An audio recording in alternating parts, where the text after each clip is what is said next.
George the Tech. Hey, everybody. Let me take a minute to introduce myself. My name is George Whittam, the George in George the Tech. And I've assembled an incredible group of people under the George the Tech brand name to help you with your studio. Because after all, we're all about voice actor friendly tech.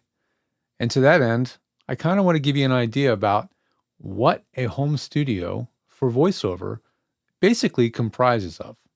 There's a lot of elements that goes into a good studio, but getting started doesn't have to cost a fortune and it doesn't have to be complicated. But there are some very important things that you do have to keep in mind to make sure the quality is going to be up to par where it needs to be.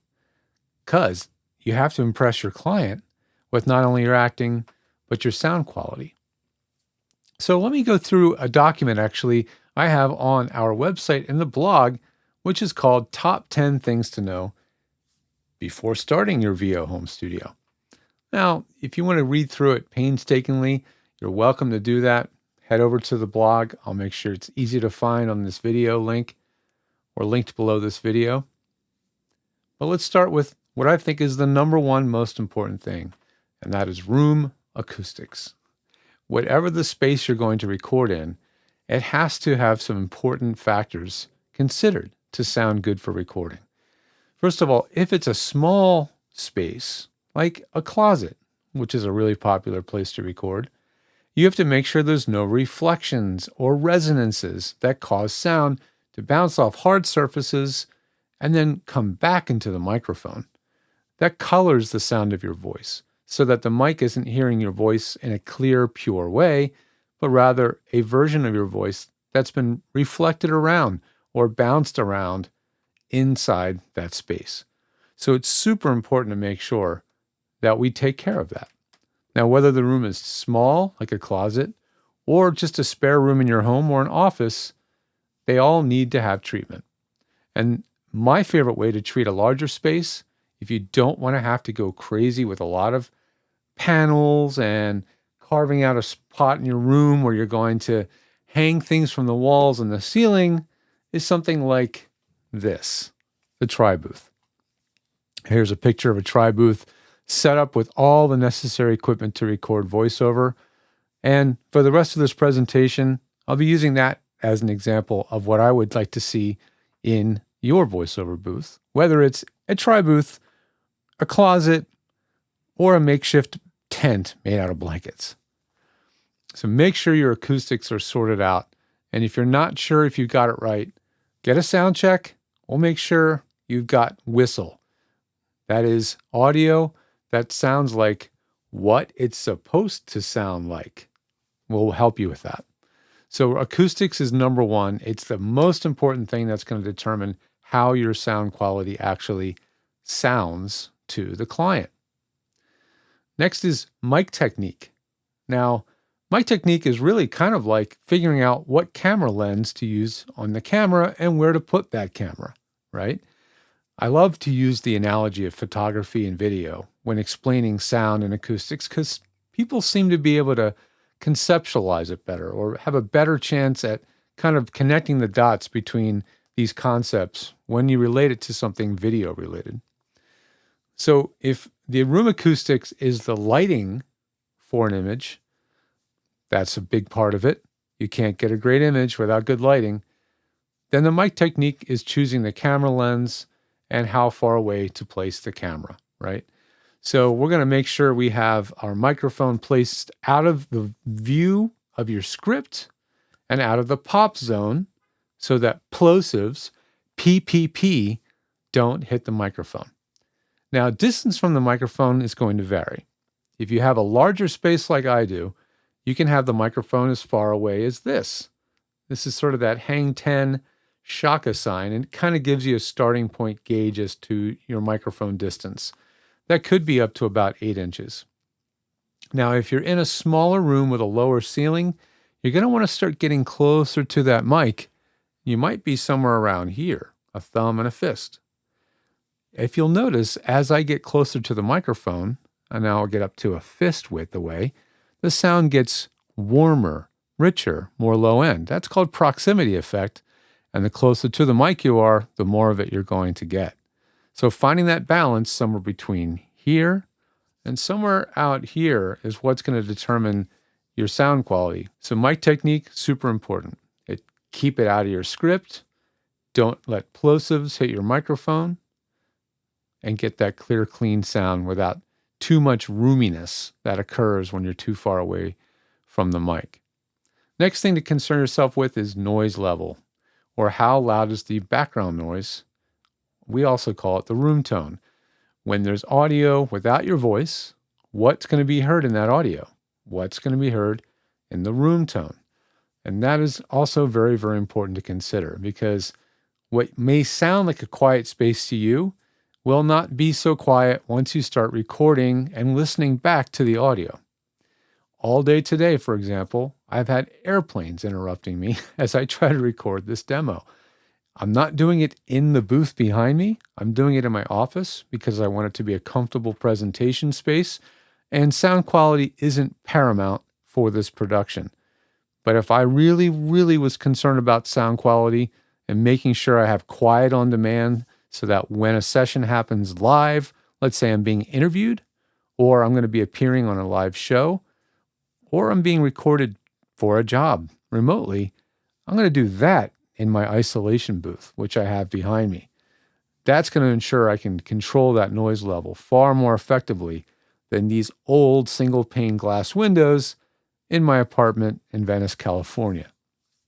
So noise level, we have to keep that under control. Some of the types of noise we're going to be looking out for in your audio are rumble, which is the low frequency rumbly stuff that comes from air conditioning and traffic outside. Hiss, which comes from basically kind of lower quality equipment generally. The lower the output of the mic or the lower the quality of the audio interface, you have to use more gain. As you add more gain or level, then you're going to get more noise. And that usually comes across to you as hiss or shh. So you want to have as little of that as possible. We also have to make sure there's no buzz or hum. That's usually caused by bad connectors, loose wires, interference, electrical problems in your home, things like that. And those are harder to remove in post or while you're editing. Rumble, easy to remove. Buzzes, very hard to remove. So they need to be fixed at the source. You also have to worry about just intermittent noise. Like I said, airplanes, your family, pets, construction, things that happen at random are going to be a major enemy to you in a home studio. Now, when you're getting started and you're new to this, you're mostly going to be auditioning. 95% of your time will probably be spent auditioning. And you can stop when those noises occur and work around them. It's not until you start booking a lot of work and you start getting directed real time when you really have to concern yourself with having what I call quiet on demand. Don't worry about quiet on demand yet. It's going to be a while. Next thing to consider in your home studio, number 4, are microphones. It's the thing we all obsess about in audio because it's really the one thing a voice actor buys that is going to, in their mind, determine the way they're going to sound. Even though we know it's really the first 3 things we've talked about that really determine the sound, the microphone does have some part to play in the way your voice is going to sound. Microphones come in all different shapes, sizes, designs, and prices. You're mostly looking at mics at this stage of the game between $100 and maybe $300. There's really no reason to spend much more money on a studio microphone when you're getting started. In fact, some people buy a microphone once and they're happy with that mic for many, many years and only buy a new microphone because they just felt like it was time to graduate to some new level of microphone or some flashy brand that they hear about all the time. Don't worry about that right now. Get a microphone you can afford. There are many options. You can check out my gear recommendations area on georgethe.tech to get an idea of some of the microphones that I suggest that are very budget friendly with absolutely no compromise in sound quality. The microphone I'm using right now doesn't fit in that category. It's a premium microphone. This is an Austrian Audio OC818, definitely your next microphone if you're looking at upgrading from where you are now. But you want a microphone that's sensitive, that has a good output level. It doesn't need you to turn the gain knob on your audio interface, which if it's an interface like this one, a little gain knob, you don't have to turn it all the way up to get a good recording level. More volume on the gain means more noise. So a sensitive mic is great. A microphone with an XLR connector, which is the connector that goes from the microphone to your audio interface. Well, there it is right there.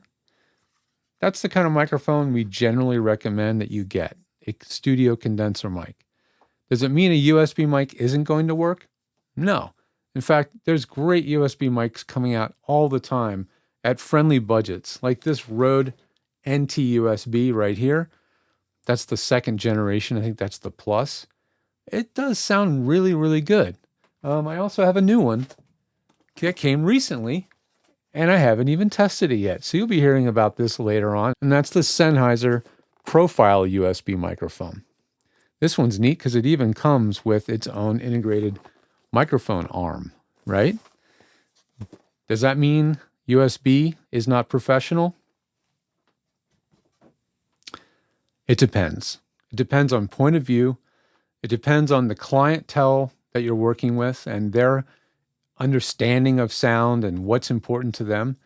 But at the end of the day, most of them aren't going to care what microphone you're using as long as the audio you're sending them is where it needs to be sound quality wise. So don't sweat it right now. Again, check out my gear recommendation pages. I've got a lot of options in there. In the Tri booth over here, that's a Shure MK4. And that's a good budget microphone, kind of at the top of the price range, around $300 to $400. At the low end of the price range, you could check out the Audio-Technica AT2035. That's around $150. So there's a lot of great options available to you.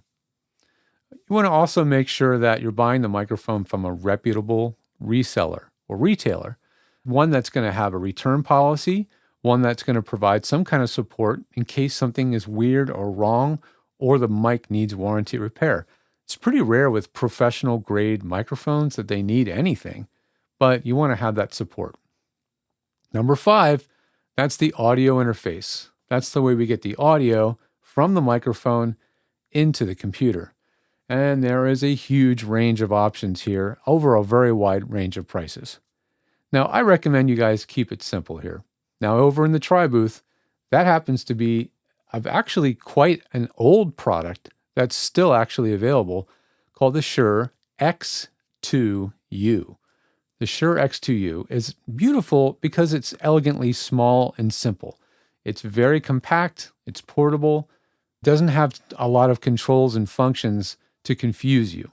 And that's what I like. It also has a headphone blending control for monitoring, so you can control how loud your mic is versus how loud that person on Zoom is who's coaching you or directing you. That's kind of nice.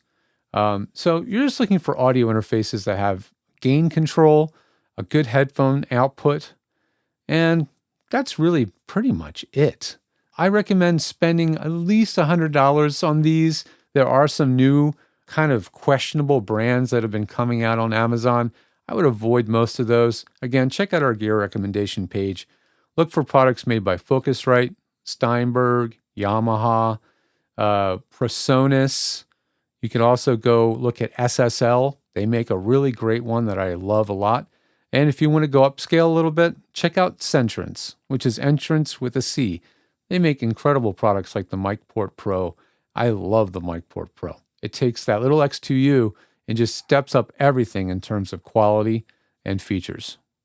Just make sure you don't overspend and don't get something nearly as complicated as this. Don't get an Apollo. You don't need it. It takes a tremendous amount of time to set up and get it working correctly for your needs, and you'll be frustrated very quickly. You may end up spending even a lot more money just paying me to show you how to use it. Next is processing of the audio. Now, I don't expect you guys to learn how to process audio when you're getting started. What does that mean, by the way? Processed audio is taking the raw audio that comes out of your mic and making it sound ready for consumption. A lot of your clients are going to expect the audio that you send them to be representative of the way the audio will sound in the finished product. So doing the right amount of processing is going to help.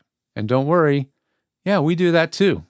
We have audio processing presets and stacks, chains, macros. All the software uses different technology, but we can make them for all those different platforms for you to make sure your sound quality is great, consistent, but without sounding like you're wearing sequins to your first date.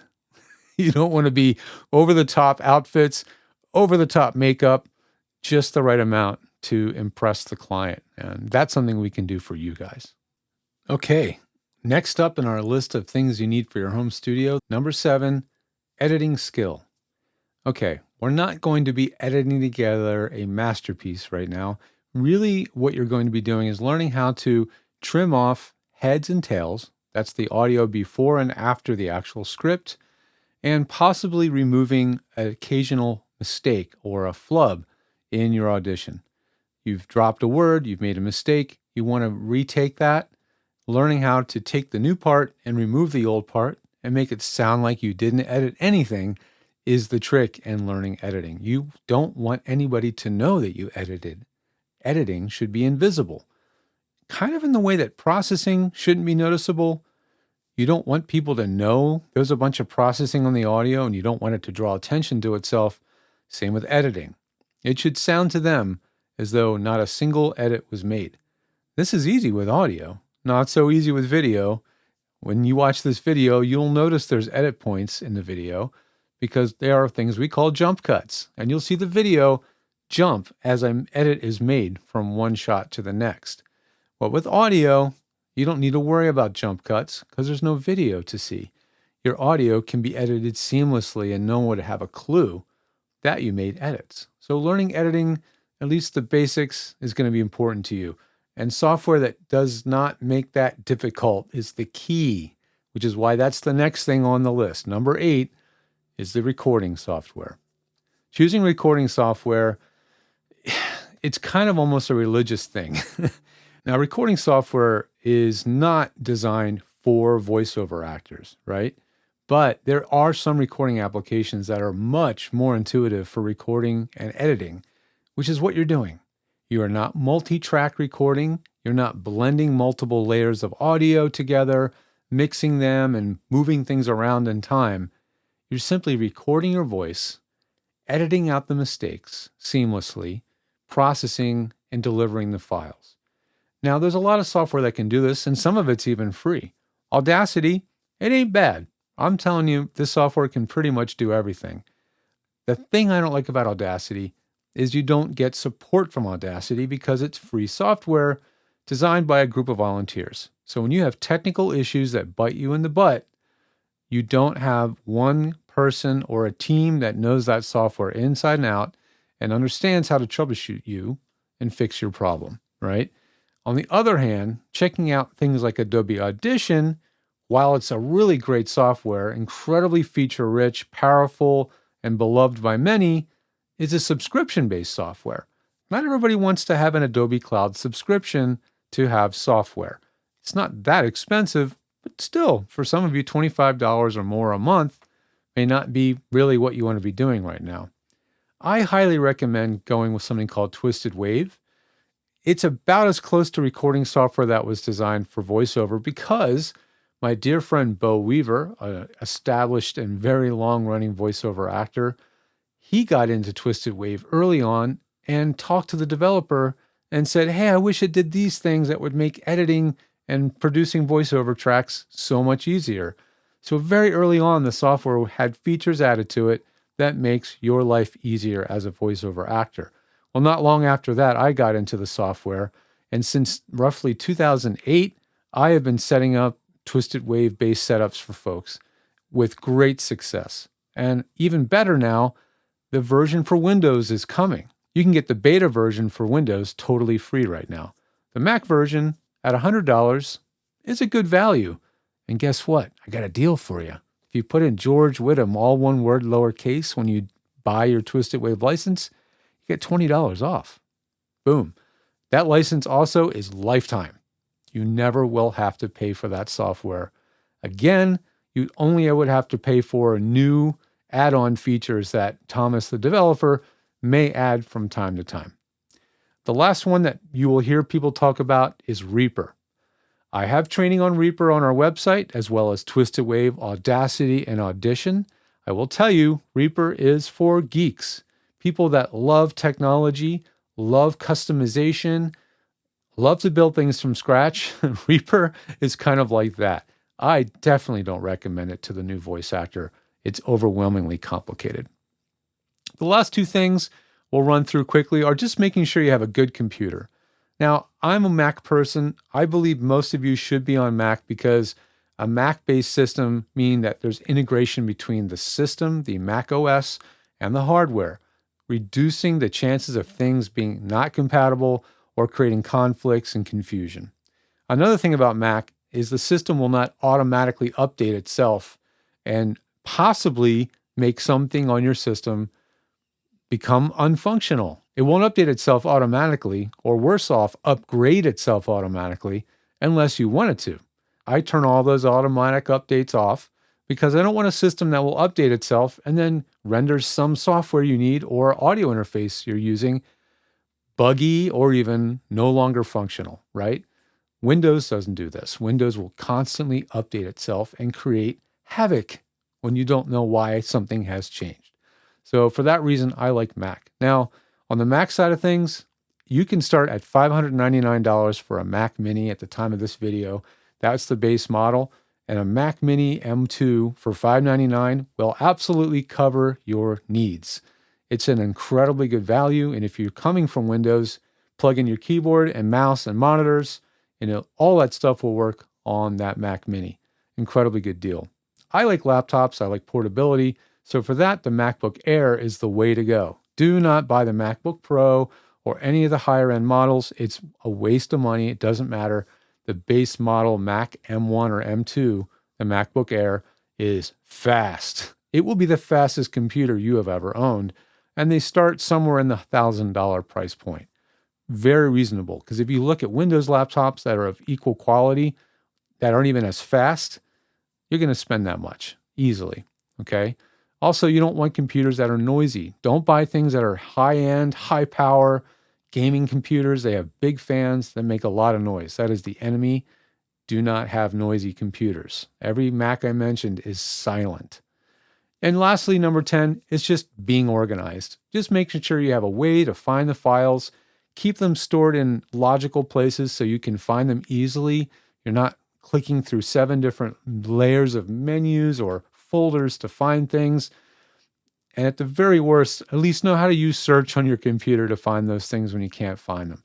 Stay organized, stay backed up, and I recommend having a cloud tool like Google Drive, iCloud, or Dropbox so that all your client projects are always backed up in the cloud and easily shared whenever needed.